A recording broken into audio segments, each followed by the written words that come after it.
This is Nightly Business Report with Tyler Matheson and Sue Herrera. Down to the wire, states across the country are struggling to pass a budget.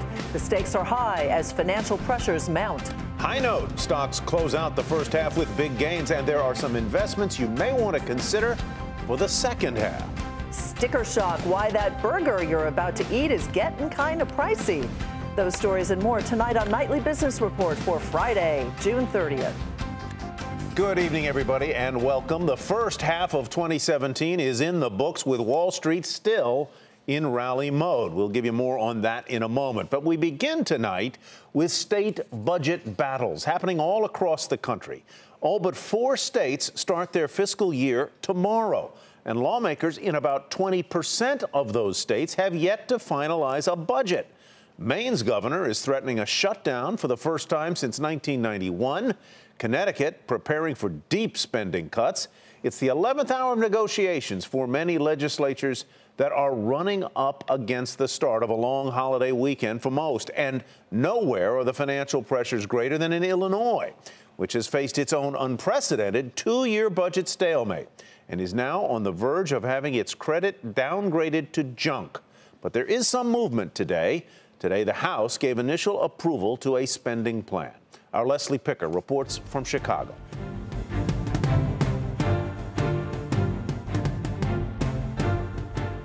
If you want to better understand the economic crisis in Illinois, look no further than this 16-story government building known as the James R. Thompson Center in downtown Chicago.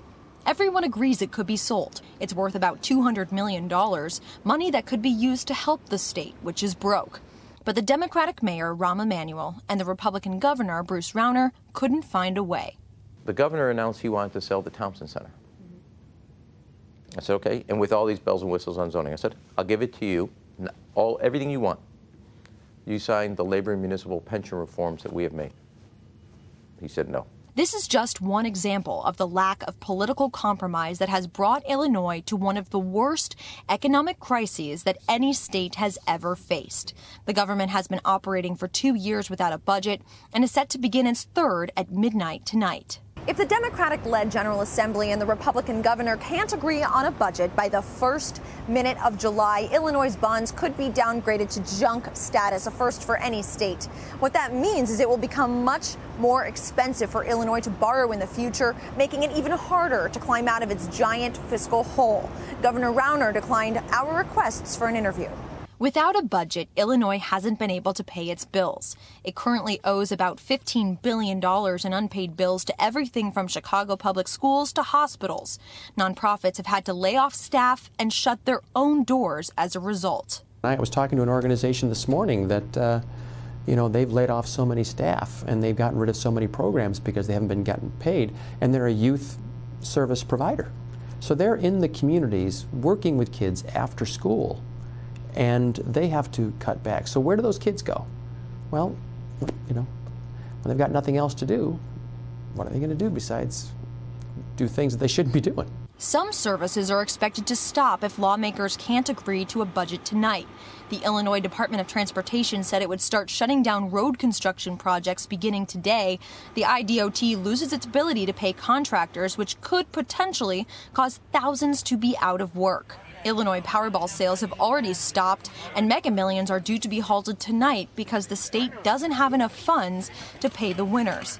It's going to take more than lottery luck for this state to strike it rich.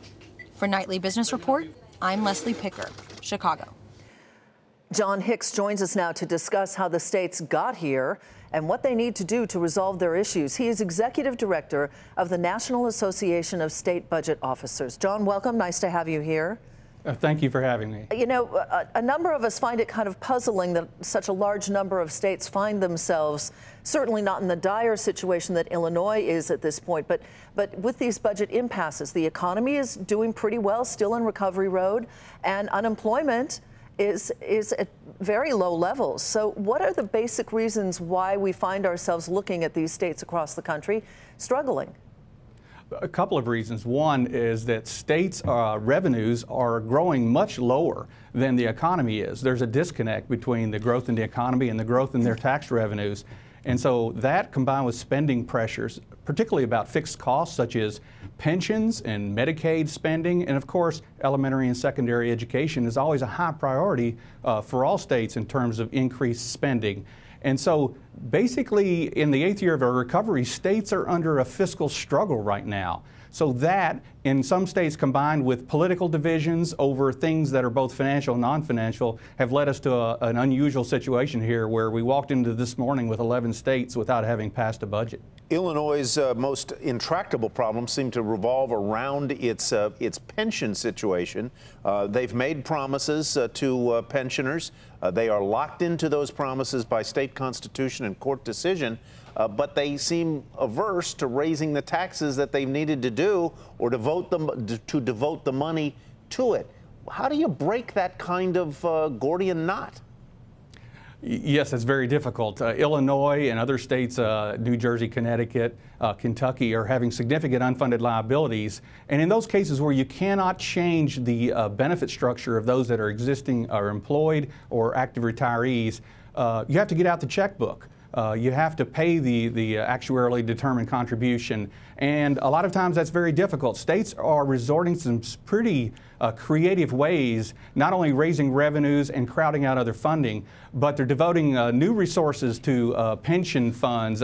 In New Jersey, a proposal to have the lottery revenues go to the pension fund. In California, internal borrowing of an investment fund of $6 billion. So it is an important issue, but states do have to, at some point, they have to get out the checkbook and pay the bill. If indeed we get a compromise on health care reform in Washington, which would include Medicaid, how much relief would that bring to states with those fixed costs? Well, the legislation that's been discussed so far in the House and the Senate would bring no relief to states. And in fact, it would impose a new financial risk on states by capping Medicaid fundings that is now an open-ended shared financing arrangement. And so states would have to make the hard choices down the road with the current legislation at either raising more revenues, cutting expenditures elsewhere, or cutting the Medicaid program. On that note, John, we will see what happens. John Hicks with the National Association of State Budget Officers. Stocks ended mixed on this last day of 2017's first half, last day of the quarter, last day of the month, last day of the week. The blue chip Dow index was helped by shares of Nike, which rallied about 11% on its strong earnings report that we told you about last night. Now, the major indexes lost some steam late in the afternoon. The Dow Jones Industrials added 62 points to 21,349, but that cut in half earlier gains from the day. NASDAQ off about 4. The S&P 500 added 3. As for the first half of the year, the Dow and the S&P were up 8%, and the NASDAQ was the big winner with a gain of 14%, best first half showing since 2009. As for oil, it climbed for a 7th straight session today, but it is down, as you see there, 14% so far this year, biggest first half decline since 1998. Well, in the first half of this year, investors plowed a record amount of money into exchange-traded funds. These popular investments are passive and less expensive than some others. Bob Pisani takes a look at the momentous first half for ETFs. ETFs are having a banner first half of the year. They saw record inflows of $247 billion, increase about 10%, and record assets under management just shy of $3 trillion. It's been quite a run. Inflows have been positive for 16 straight months. Wow. What's going on? It's mostly about saving money. Investors have been switching into ETFs because they're cheaper. A typical ETF might charge a fee of 0.3% a year, while a typical mutual fund would charge 0.8% to 1%. That doesn't sound like a big difference, but over decades, that adds up to considerable savings. It's also about performance. Most ETFs are pegged to indexes like the S&P 500. Active managers who pick stocks themselves charge more, and the evidence is that most do not outperform their benchmarks, so why pay more? Most money is still going into plain vanilla funds. They track the S&P 500, the small cap Russell 2000, for example. But there's also substantial money going into Europe and emerging market funds as the global economy continues to slowly improve. Tech has been the hot sector all year. We all know that, but there are signs momentum is starting to shift against them. In June, for example, there were outflows from the main NASDAQ 100 ETF, that's a proxy for tech, as well as from semiconductor ETFs. All right, what about this argument that there is too much money going into these kinds of passive investments. Active managers are not happy about this, but most investment professionals are not that concerned about this. ETFs are only 6% of all U.S. equities. That's a pretty small number compared to, say, 401k plans. For Nightly Business Report, I'm Bob Pisani at the New York Stock Exchange. So the first half is over. What's in store for the second? Here's what history tells us. The average return over the past 20 years for the final 6 months of the year shows a gain of about 2.5% for all three of the major indexes. A little higher than that for NASDAQ, as you see. Brad McMillan, Chief Investment Officer at Commonwealth Financial, joins us now to discuss. Brad, I see in your forecast that you have the S&P 500 moving up to about 2,500. That's about what, 2% from here, right? Just about there, and I think that's going to be about par for the course. What do you think drives it to that level, and what are your worries? Well, where we are right now, we've seen the market come back on fundamentals. And I think the fundamentals, the earnings are going to continue to improve, and that should carry the market up a little bit higher. So what about the fact that economic growth has not been as strong as some people thought it would be? The administration is hoping for something close to 3%, but some of the forecasts that came out this morning came out at 1.5%, 1.6%. Does that worry you at all or not? It does worry me because we are seeing signs that economic growth may be slowing, but at the same time, confidence is high, business confidence is high, and actually the economy, despite all the worries, has continued to grow about 2% or a little bit better for a long time, and I see that continuing. How big a headwind is monetary policy, basically higher interest rates, likely to be in the second half, not just in the United States, but globally? And how big a headwind is lower government spending going to be? As far as monetary policy, you have to remember rates are still very, very low. So we're just getting back to normal, and we're doing it because the economy is actually still growing.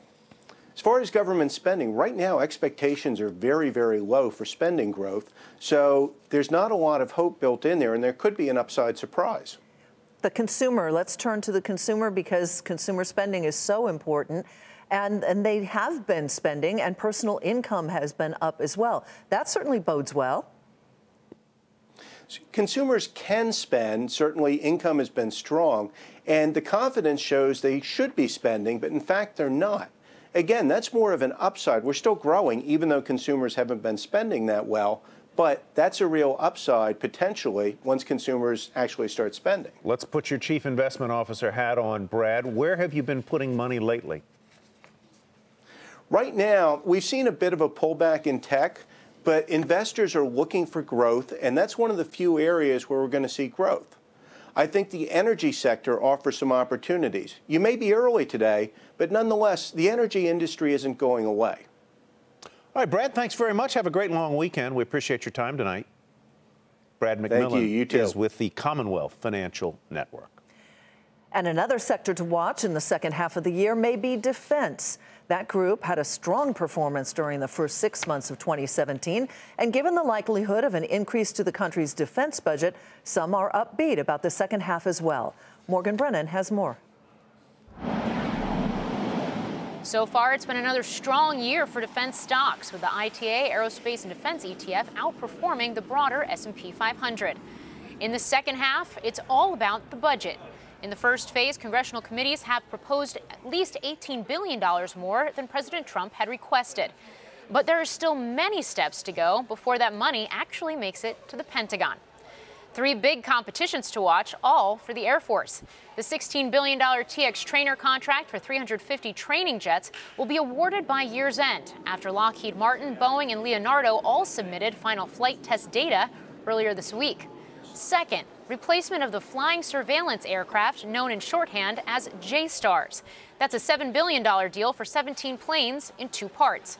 Lots of players, but 3 primes bidding for the integration contract: Boeing, Lockheed, and Northrop Grumman. Also watch for the number of contenders to replace the Minuteman III missiles to drop from 3 down to 2. That's a deal expected to be worth at least $60 billion over 3 decades. Northrop, Boeing, and Lockheed are all bidding. Lastly, expect the international sales to keep coming. NATO allies just said they'll boost spending by 4% this year. after intense pressure from President Trump. And while it will take time for approval, a flurry of new arms deals could also boost future order books. For Nightly Business Report, I'm Morgan Brennan. Still ahead, why small caps could deliver big returns in the months ahead.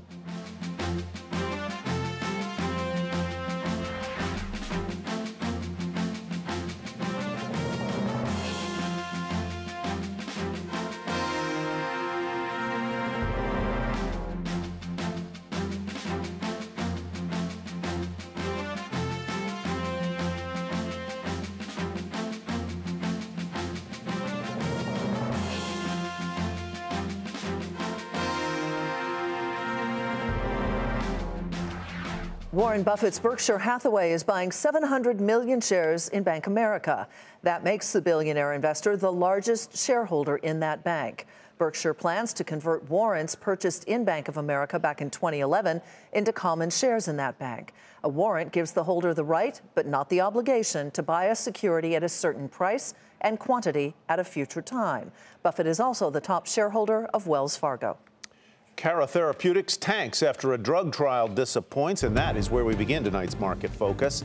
Janney Montgomery Scott cut its rating on the biotech stock today to neutral from buy, saying the results from the company's pain medication study were disappointing. The trial showed that osteoarthritis patients who were treated with the tested drug at lower doses did not experience significant reductions in joint pain. Shares of the small cap plunged nearly 40% to $15.39. Not a good day there. Real estate investment trust Parkway Properties will be bought by Canada Pension Plan for more than $1 billion. Canada's largest public pension fund said the deal complements its long-term real estate strategy. Parkway Properties up 12% to $22.89. And E-Trade could consider putting itself up for sale. The Wall Street Journal says E-Trade executives are calling on the CEO to define the brokerage's future by the end of the year or consider a possible sale of the business. The board is looking for the CEO to rejuvenate the company's core business to stay competitive. E-Trade shares up just about 1% at $38.03. Microsoft will reportedly announce a restructuring plan. Seattle's Puget Sound Business Journal says the software giant will reorganize its business to create a focus on cloud computing. The company's announcement is expected next Wednesday. Microsoft shares rose 44 cents to $68.93. A regulatory filing shows hedge fund Engaged Capital took a nearly 10% stake in organic food company Hain Celestial and also nominated 7 candidates to Hain's 8-person board. Engaged Capital said a potential sale of Hain is not off the table. Hain jumped nearly 9% today to $38.82.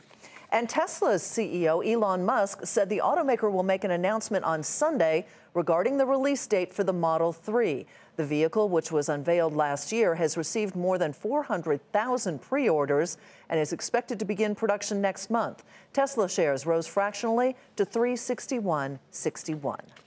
And now to our market monitor, who says he's not having a problem finding new investment opportunities in small cap names.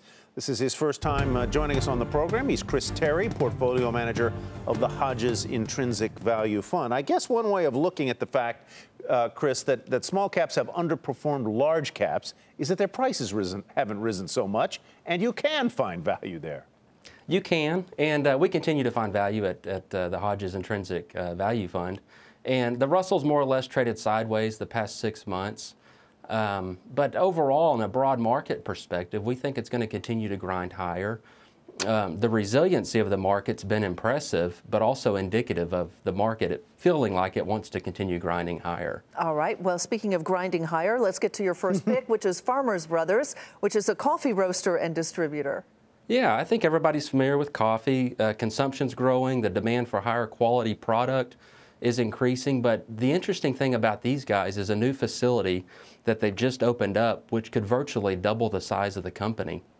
So if you think about these guys and roasting coffee and selling coffee to large national accounts, think McDonald's, Target, but also to convenience stores and hotel chains, this new facility allows them to go out and win new national accounts, which again could be very material for their business over the next several years. All right, let's go from a consumable to a wearable. The next one on your list is Steve Madden, the shoemaker. Steve Madden is very interesting. I think we're all very well aware of what's happened in retail land. And these guys, the stock has really stood out. It's held up really well in a difficult retail tape. And these guys have trend-right product and are taking market share. And if you just look at the stock, they're definitely bucking the trend in what's going on in retail land today. And finally, hopefully I'll pronounce this correctly, Analogous? Analogic, A-L-O-G.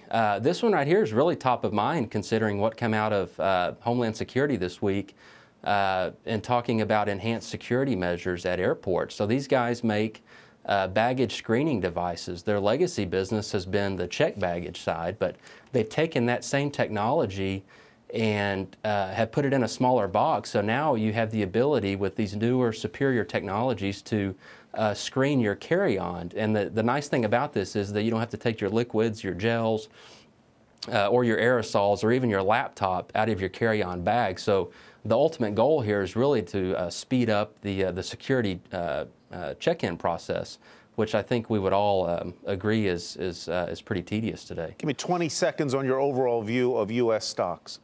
I think there's always pockets of strength. There's always pockets of weakness. We are, like you mentioned in the opening, we continue to find a lot of opportunities. And again, we're looking for turnarounds in the intrinsic value fund. We're looking for hidden asset values. We're looking for earnings expectations that aren't fully understood, and we continue to see a lot of that. And I think these three stocks that we talked about are indicative of that. Well, we'll find out. Chris, thank you for being with us tonight. Have a great weekend. Chris Terry with the Hodges Intrinsic Value Fund. Thank you. Happy 4th. You too. You too.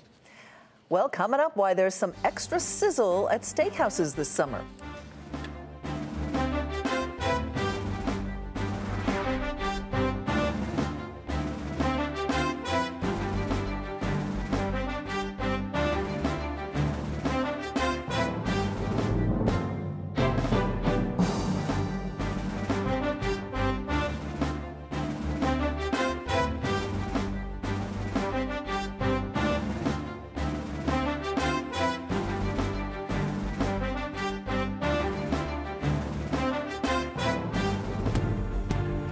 Here's a look at what to watch next week. On Monday, the markets will follow an abbreviated trading schedule, and June auto sales, which could see a summer slowdown starting, will be released. Wednesday, we get the minutes from the Federal Reserve's last meeting. Policymakers hiked interest rates that time, as you'll recall.